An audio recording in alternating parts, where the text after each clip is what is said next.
చూశారు.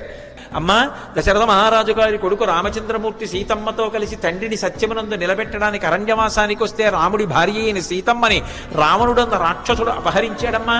ఆ సీతమ్మ జాడ కనిపెట్టడానికి వెడుతున్నాను. ఒక్కసారి సీతమ్మ జాడ తెలుసుకుని రామచంద్రమూర్తికి చెప్పి వచ్చి నీ నోట్లోకి వచ్చేస్తాను, నన్ను మన్నించమ్మా, వదిలిపెట్టు అన్నారు. ఆవిడ తినేస్తానంటలేదు, పట్టుకోవట్లేదు.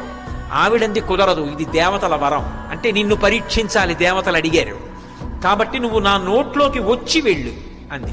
నా నోట్లోకి వచ్చాక ఏమో నాకు ఆహారం అయిపోవచ్చు, నువ్వు పరీక్ష తట్టుకోలేకపోవచ్చు, కాబట్టి నా నోట్లోకి వచ్చి వెళ్ళు అంది. ఆయన అన్నారు, అలాగేనా అమ్మ, తప్పదా, అలాగే పెడతాను అన్నారు. పెద్ద శరీరం పెంచారు. ఆ శరీరం పట్టద్దు, ఆవిడ నోరు తెరిచింది. ఇంకొంచెం పెంచారు, ఇంకొంచెం నోరు తెరిచింది. ఆయన అపారమైన వివేకం ఉన్నవాడు, మహానుభావుడు. హనుమంటే బొటన వేలంత చిన్నవారు అయిపోయారు అకస్మాత్తుగా. సురస పెద్ద నోరు తెరిచి ఇంకా పెంచుతారనుకుంటోంది.